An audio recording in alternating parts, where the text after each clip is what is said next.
کہانیاں نہ ختم ہوں گی اختتامیوں کے ساتھ، واہ، مجھے قبول کر میری تمام ترخامیوں کے ساتھ۔ شہرت، دولت، یہ اگر آپ کو ایگوسٹک یا نارسس بنا رہی ہے، اس کا مطلب آپ کھوکھلے انسان ہیں، تو آپ نے ان سے مخاطب ہونا ہے۔ اور آپ ہیں بھی اسٹوڈنٹ نئے صحافت کے، آپ نے کوئی پریکٹیکل جرنلزم نہیں کی، تو پھر وہ اس وقت نے، اس حادثے نے، وہ حادثہ اور وہ وقت میرا سب سے بڑا استاد ہے۔ اب ایسا بھی طبقہ ہے جو بڑی کنوکشن کے ساتھ، دلیل کے ساتھ یہ کہتا ہے کہ activism for a certain political cause is purely right, جائز ہے۔ ادارے یا نظام، عمران خان صاحب سے تو گڑبڑ ہوتی ہے ان کے ساتھ، نواز صاحب کو دیکھیے، اب دونوں نہیں ہیں، لیکن اب بحران اور ہے، بندے دو اچھے مفاہمت والے آگے، بحران ہے اکانومی کا، بحران ہے بیانیے کا، مقبولیت کا۔ تو کیا مفاہمانہ رویہ رکھنے والے دو پسندیدہ لوگ اوپر بیٹھے صدر وزیر اعظم ان چیلنجز کا جواب دے سکتے ہیں؟ السلام علیکم، نیا دور نیوز کے ساتھ میں ہوں صوبیہ اشرف۔ آج ہمارے ساتھ ایک ایسی شخصیت موجود ہے جو نہ صرف ایک باروب شخصیت ہونے کے ساتھ ساتھ ایک صحافت کا چمکتا ستارہ بھی ہے۔ آج ہم ان سے جانیں گے کہ ان کے صحافتی کریئر کے نشیب و فراز اور کامیابی کا راز کیا ہے۔ السلام علیکم جی واسطہ، کیسی ہیں آپ صوبیہ؟ میں سمجھا پتہ نہیں آپ کس کا ذکر کر رہی ہیں۔ ہم تو ایک بڑے ملنگ طبیعت کے اور خاکسار طبیعت کے صحافی ہیں، وہ چمکتے ستارے، میں پریشان ہوئی کیڑا بندہ۔ نہیں، آپ کا ماشاءاللہ ایک نام ہے۔ بڑی مہربانی۔ اچھا، پہلے تو یہ بتائیں آپ کے صحافتی کریئر کا آغاز کہاں سے ہوا؟ میرے صحافتی کریئر کا آغاز بڑا دلچسپ ہے، اور اس کی بنیادی وجہ یہ ہے کہ when I was a student of B S honours, جو میں نے میس کام جرنلزم میں کیا ہوا پنجاب یونیورسٹی سے۔ So during my B S honours, I think پہلا یا دوسرا سیمسٹر تھا، بھی نیا بچہ جو آتا ہے ایف ایس سی کرنے کے بعد، تو I started working with FM 103، radio کی دنیا سے میں نے اپنی صحافت کا آغاز کیا، اور سب سے امپورٹنٹ شاید جس نے مجھے جرنلزم واقعی سکھائی، by hook and کروک and by all means, that was کہیں آپ یہ تو نہیں کہنا چاہتے 2007 کا جو زلزلہ تھا، مظفر آباد آزاد کشمیر میں جو زلزلہ تھا، اس میں پنجاب یونیورسٹی کا FM 104.6، اس کا نشریات کا نام بڑا خوبصورت تھا، زندگی پھر سے مسکرائے، وہ UN کے تعاون سے لگا تھا۔ پروفیسر ڈاکٹر محیث الدین شیخ، اللہ ان کی جنت میں نصیب فرمائے، ہمارے استاد، ہی picked me up and couple of other students، 3 بچے، زاہد بلال صاحب گجرات یونیورسٹی کے بڑے معروف پروفیسر، وہ بھی تھے ماشاءاللہ میرے بھی استاد ہیں۔ تو یہ 2-4 لوگ وہاں پہ، جہاں مظفر آباد میں PC ہل ہے، جہاں PC ہوٹل ہے، وہاں پہ کچھ نہیں ہوتا تھا، وہاں پہ صرف 2-4 خیمے تھے، اور ان خیموں میں ایک جگہ ٹرانسمیٹر تھا، ریڈیو تھا خیمے میں، ایک جگہ ہم لوگ سوتے تھے، ایک جگہ کچن تھا۔ تو ہم نے وہاں 12-12 16-16 گھنٹے ٹرانسمیشن کی۔ اس ٹرانسمیشن میں آپ ان سے مخاطب ہیں جن کے پاس نہ موبائل فون ہے، نہ ٹی وی ہے، کیونکہ سب تباہ ہو گیا، نہ خوراک ہے، نہ میڈیسن ہے، اور کوئی گھر ایسا نہیں تھا جس میں کوئی عزیز ان سے بچھڑ نہ گیا ہو۔ باقاعدہ آپ کا آغاز اس 2007 کے زلزلے سے ہوا، اس کی کوریج کی آپ نے، تو اس سے آپ نے کیا سیکھا؟ اس سے یہ سیکھا، کیا تھی؟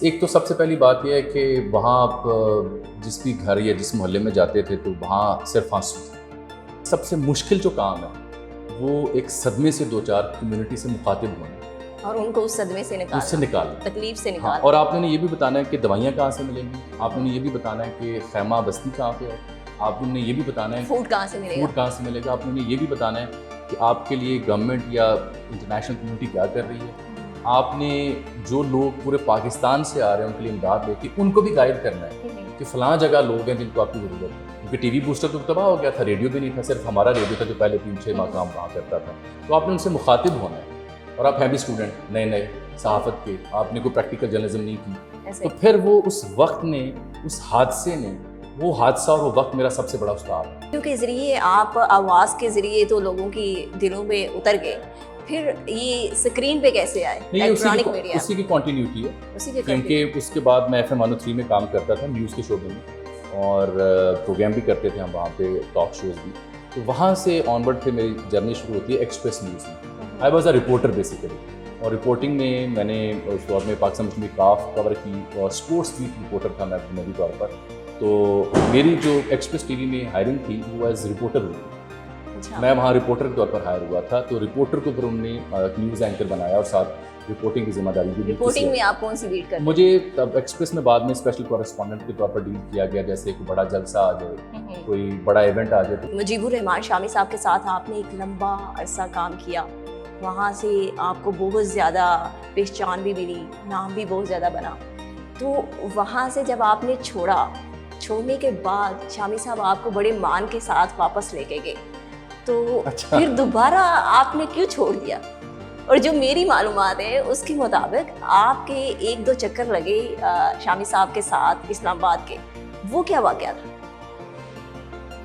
نہیں, شامی صاحب محض میرے ایک استاد نہیں ہیں. شامی صاحب میرے لیے میرے بزرگ کی حیثیت رکھتے ہیں, میرے باپ کی جگہ, باپ جان. شامی صاحب کی جو حیثیت میری زندگی میں ہے وہ شاید کسی اور صحافی کی نہیں. میرے لیے محض ایک صحافی استاد نہیں, میرے بزرگ ہیں, میرے بڑے ہیں, میرے باپ کی جگہ ہیں. اور میرا ان کے ساتھ جو تعلق پروگرام کرتے ہوئے تھا اس سے کہیں زیادہ گہرا تعلق میرا ان کے ساتھ اب ہے. اور یہ اس بات کا ثبوت ہے کہ ہماری جو آپس میں ذاتی تعلقات ہیں, خاندانی تعلقات ہیں, وہ کس میں ہیں. میں انہیں شاگرد کے طور پر بھی ڈیل کرتا ہوں, میں ان کے ساتھ ایک بچے کے طور پر بات کرتا ہوں, میں ان کے ساتھ ایک بیٹے کے روپ میں بات کرتا ہوں. شامی صاحب سے مجھے یا کسی اور کو سیاسی اختلاف تو ہو سکتا ہے, شاید کوئی فکری اختلاف بھی ہو سکتا ہے, لیکن یہ جو پیمانے میں نے طے کیے یہ بالکل ازر من شمس ہے میرے لیے. اسلام آباد جانا, کراچی, لاہور, کسی اور جگہ جانا, یہ تو شامی صاحب کی سنگت میں ہم نے سیکھا ہی ہے. یہ غمی خوشی ہو کہاں کہیں پہ, یا کسی کو ضرورت ہو یا کوئی تقریب ہو, ہم پہنچتے تھے. شامی صاحب نے مجھے بڑا ٹرین کیا. سلسلے میں بڑا سست تھا, بڑا کم میں کسی بھی پولیٹیکل ایونٹ پہ یا کسی. پر وہ جو اسلام آباد میں 1-2 چکر لگا, ادھر کیا ہوا کہ آپ نے دوبارہ دنیا ٹی وی کو چھوڑ دیا؟ اسلام آباد میں چکر لگی وہ پیورلی نان پروفیشنل نالج کے تھے.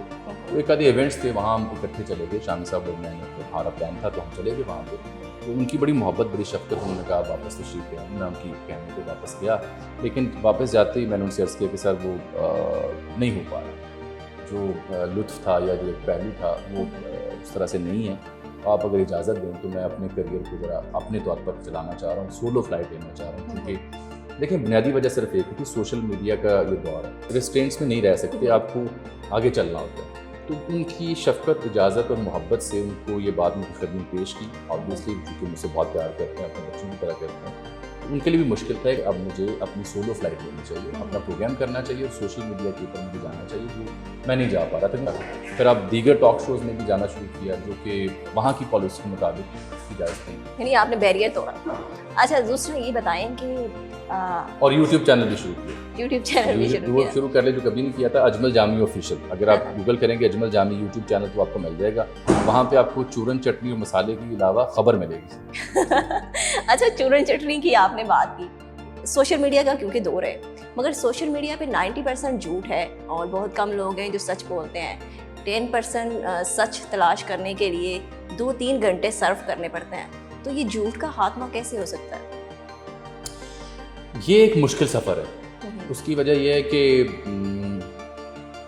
جیسے ہی میڈیم ایوالو ہوتا ہے ویسے ہی اس کی کنزمپشن بھی ہیلتھی ہے. اٹ ول ٹیک ٹائم, چونکہ جو فیک نیوز ہے وہ پوری دنیا کا سر درد ہے. جب تک ڈیفیمیشن کے اور فیک نیوز کو ڈیل کرنے کے قانون سخت نہیں ہوئے. فار انسٹنس آپ کو یاد ہے ہمارے پاکستان میں کچھ ایسے چینلز ہیں جنہوں نے کچھ ایسی خبریں چلائیں جو برطانیہ میں چیلنج ہوئی, ایسے ہی ہے, اور ان کو جرمانے کیے اور پھر انہوں نے معافی مانگی, لیکن پاکستان میں کچھ ان کے ساتھ ہوا نہیں ہوا.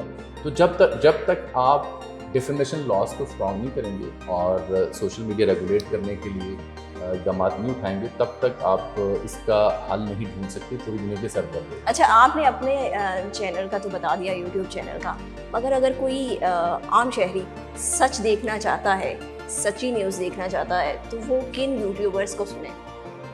بڑا مشکل سوال ہے. یہی تو سب کچھ کھلے گا.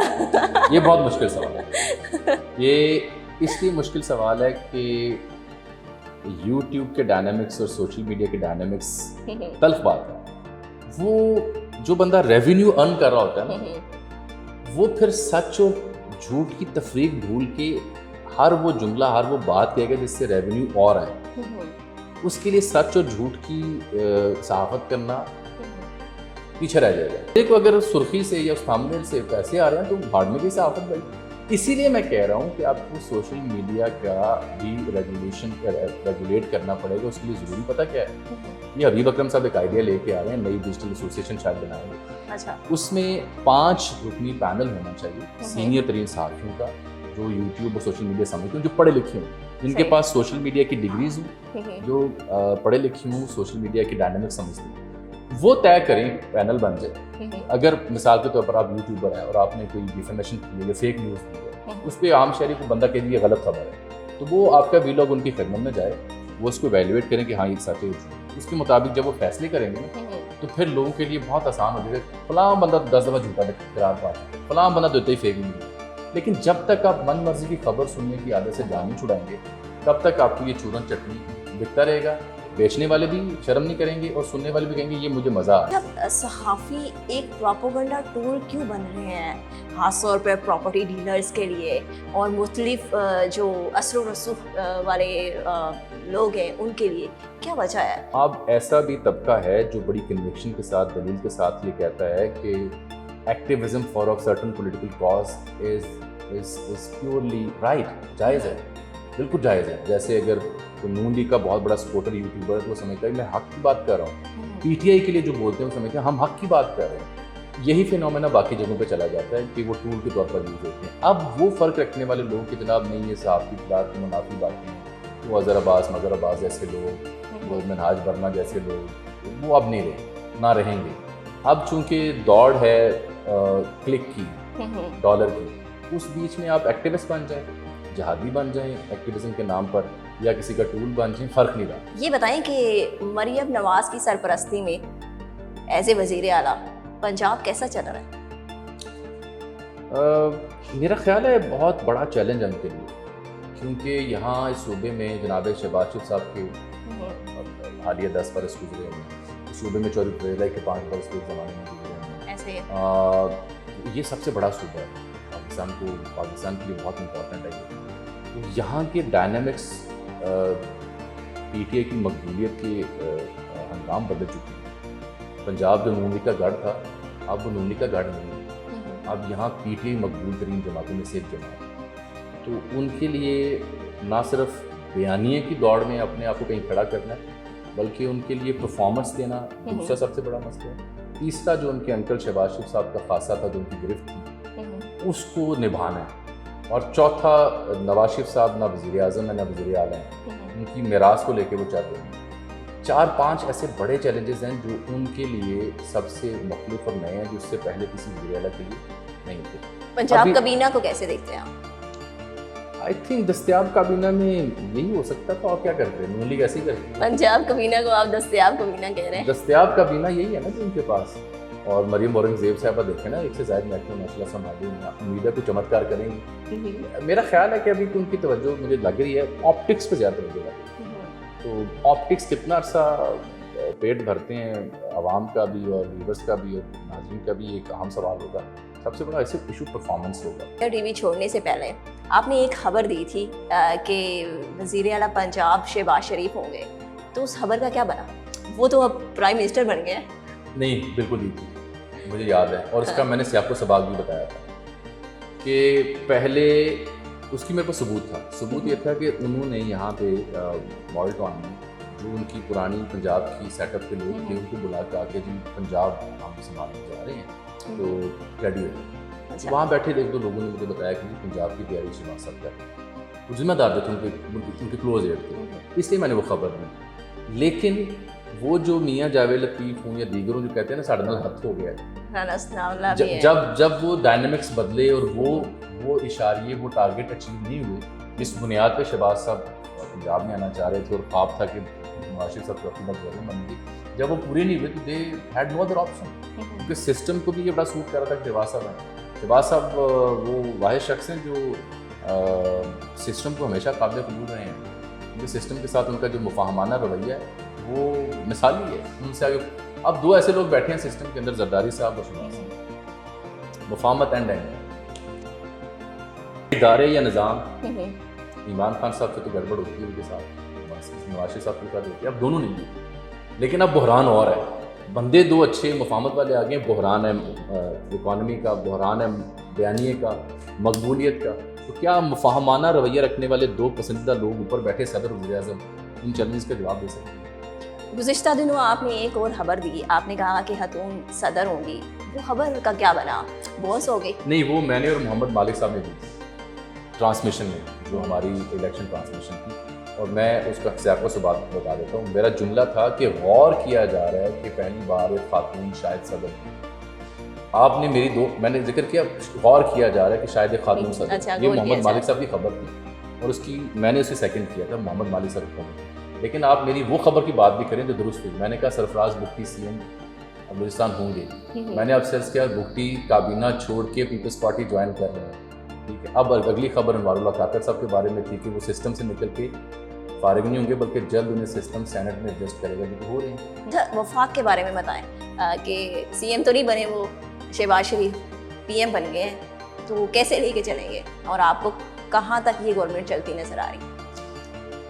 بہت اوکھی گل ہے، بہت اوکھی گل ہے۔ وجہ یہ نہیں ہے کہ میں نے آپ سے ذکر کیا نا کہ شہباز صاحب تو وہ بندے ہیں جن کے بارے میں جنرل باجوہ نے ایک دفعہ کہا تھا کہ میری خواہش تھی جنرل بنے، لیکن یہ نہیں مانا، پھر ہم عمران خان صاحب کو لے کے آئے، تو وہ کیوں نہیں مانتے؟ تو اپنے بڑے بھائی کے احترام میں ان کے بھی مسائل سے بچارے تھے، لیکن وہ جو انہوں نے نگران حکومت کے دوران جو نظام کے ساتھ 15 16 18 ماہ گزارے، وہ بڑے مثالی تھے۔ نظام جو ہے، سسٹم جو ہے، ریاست جو ہے، ان کی خوش اسلوبی، خوش اخلاقی سے بڑا متاثر ہے۔ اچھا، ان سے تو متاثر تھا، مگر جو وعدہ کیا گیا نواز شریف صاحب سے اور انہیں لے کے آئے وطن واپس، وہ وفا کیوں نہیں ہو سکا؟ اب اس کا جواب تو میاں جاوید لطیف بھی دیتے ہیں، رانا ثنا بھی دیتے ہیں، اور اس کا جواب وہ ووٹ بھی دے رہا ہے جو آپ کے سامنے آیا ہے۔ تو جو خیال تھا ان کا، جو خواب تھا ان کا کہ شاید 2/3 کے ساتھ ہیں وہ میاں صاحب، یہ بات طے تھی کہ میاں صاحب وزیر اعظم تبھی بنیں گے اگر واضح اکثریت، یہ طے تھی۔ چونکہ واضح اکثریت نہیں آئی، اس لیے انہیں پھر دوسری آپشن پہ جانا پڑا، پھر مریم صاحبہ کو جانا پڑا۔ یہ محض اتفاق نہیں ہے، حادثہ نہیں ہے کہ جو سوچا وہ نہیں ہوا، اس کے پیچھے لمبی کہانی ہے۔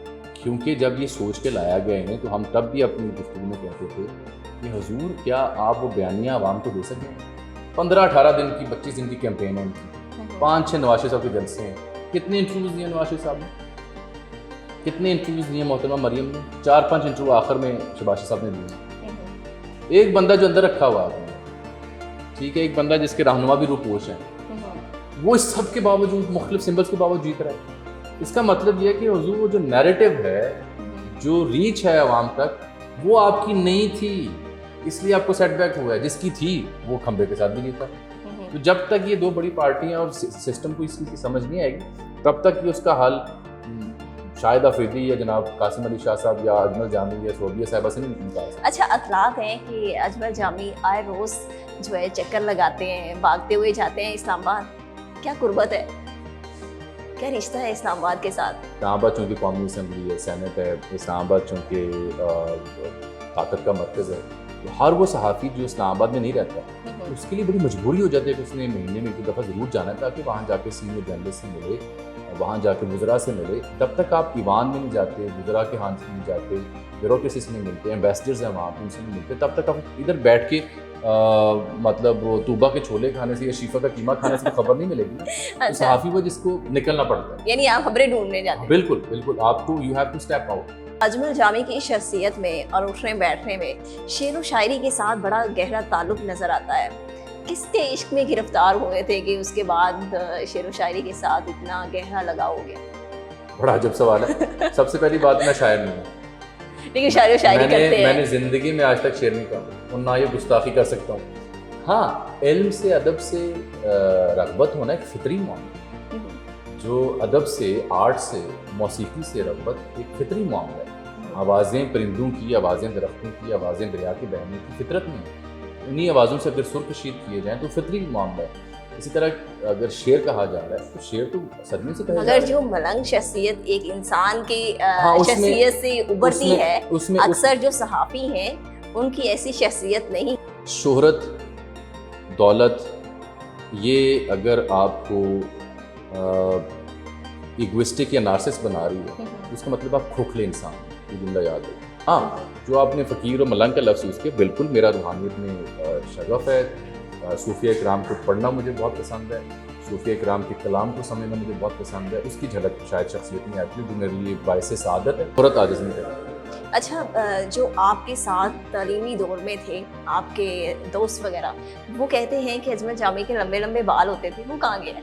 ہاں بالکل تھے، ہاں بالکل تھے. وہ مجھے یاد ہے کہ جب تھے اتنے لمبے بال، تو جب فہد حسین صاحب نے ہمیں ایکسپریس میں اینکر بنایا، مجھے اور محمد جنید صاحب جو جیو میں، ہم یہ 2 لوگ تھے جو نان اینکر ہائر ہوئے تھے. یہ ایسوسیٹ پروڈیوسر تھے محمد جنید صاحب اور میں رپورٹر تھا. ہم دونوں کو انہوں نے اینکر جب بنایا تو میرے بال پھر کاٹے گئے. اینکرنگ کی قیمت آپ کو بالوں کی صورت میں طارق ادا کرنی امین صاحب پڑی. تھے، وہ چھنوں کی آنکھ میں ایک نشہ علی ظفر کی ویڈیو میں آئے تھے. ان کے ہاں بھیجا گیا، انہوں نے ہمارے بال کاٹے، میں رو رہا تھا. اور پھر میری تھوڑی سی رف سی شیپ تھی، اسے کاٹا گیا، چنا منا سا بچہ نکلا ہڈیوں والا، اسے پینٹ کو ٹائی پہنائی گئی، وہ خبر پڑا. تو یہ وہ والی نہیں بات. اچھا تو جب گھر گئے بال کٹوانے کے بعد تو گھر والوں نے کچھ کہا نہیں، یا وہ خوش ہو گئی کہ شکر ہے آج ہمارا بچہ لڑکا لگ رہا ہے؟ گھر والوں نے تو یہ کہا شکر ہے انسان لگ رہا ہے. اچھا انسان لگ رہا ہے. اچھا کوئی ایسا واقعہ بتائیں اینکرنگ کے دوران کہ جو آپ کو آج بھی یاد آتا ہے تو آپ اکثر تنہائی میں مسکراتے ہیں؟ ایک دفعہ میں محترمہ مہر بخاری صاحبہ جو بڑی عزیز ہے مجھے، ان کا شو کر رہا تھا، وہ چھٹی پہ گئی ہیں. تو ایک بڑے سینئر دانشور میرے پروگرام میں تھے. اب دنیا میں میرے اللہ نے جنم نصیب فرمائے، بہت بڑا نام تھے پاکستانی صحافت کا. تو وہ شو کر رہے تھے، میرے ساتھ بیٹھے. تو کچھ صفحے ان کے سامنے تھے جو پڑھ رہے تھے. تو جو گیسٹ میرے اسلام آباد سے تھا وہ آف ہو گیا. تو مجھے پروڈیوسر نے کہا ان سے بات کریں. تو میں ان سے بات کر رہا ہوں تو وہ مجھے پتہ چلا خراٹے لے رہے. وہ سو چکے تھے کرسی پہ حصہ لیتے. اب میں اپنے پاؤں سے انہیں جگانے کی کوشش کر رہا ہوں اور پاؤں مارتے مارتے میں خود گر گیا اور میں نے کہا ناظرین یہاں بریک. اچھا تو پھر بس وہ جب وہ جا کے تب تک میں گر چکا تھا. مگر یہ بتائیں کہ اگر اجمل جامی کے راز جاننے ہوں تو کس اینکر سے رابطہ کیا جائے؟ راز جاننے ہوں کس سے رابطہ کیا جائے؟ اگر آپ کو میرے راز جاننے ہوں تو آپ کو کینیڈا جانا پڑے گا. وہ کون ہے؟ وہاں میرے ایک دوست ہوتے ہیں جناب جواد احمد صدیقی صاحب. اچھا اچھا. وہ اور دوسرا راز اگر آپ کو جاننا ہے تو میرے ایک اور دوست ہوتے ہیں جناب رائشان صاحب. کہ آپ نے ایک شعر جو یونیورسٹی لائف میں یاد کیا ہو دل ٹوٹنے کے بعد؟ نہیں، ہمارا تعلق اس قبیلے سے ہے، ہم جہاں جس کا دل ٹوٹتا بھی رہا. نہیں، ہم صوفیہ کی تعلیمات کو ماننے والے ہیں. کبھی کسی کا دل اس طرح سے نہیں توڑا، کیونکہ میرا یہ یقین ہے کہ آپ نے تو نہیں توڑا، آپ کا تو ٹوٹا ہوگا. وہ بتا دیں کون سا شعر یاد کیا تھا؟ ایک ہی شعر ہم سناتے تھے اپنی یونیورسٹی میں لوگوں کو جن کے ساتھ دل لگی ہوتی تھی اور ان کو قائل کرنے کے لیے ایک ہی شعر سناتے تھے. اچھا یہ کب یاد کیا تھا؟ سنی یاد ہے؟ پرانا ہی یاد آئی تھنک اسی دور میں کہیں یاد ہوا ہوگا. وہ یہ تھا کہ جی وہ کہانیاں نہ ختم ہوں گی اختتامیوں کے ساتھ، مجھے قبول کر میری تمام ترخامیوں کے ساتھ. تو یہ شعر سنا کے ہم آگے چلے. تو قائل ہو جاتی تھی لڑکیاں میں سے؟ متاثر ہوتی تھی؟ یہی آواز میں دبدبا اور روب اس وقت بھی تھا؟ بھائی تم بہت شرارتی لڑکی ہو بھائی، اس سے بچ کے رہنا. یہ ایک ایسا جملہ نکلوانا چاہیے جو کل کو وائرل ہو جائے. ادھر دیکھ میری بہن میں گھر بھی جانا ہے، مینو گھر پہنچن دے خیر میں.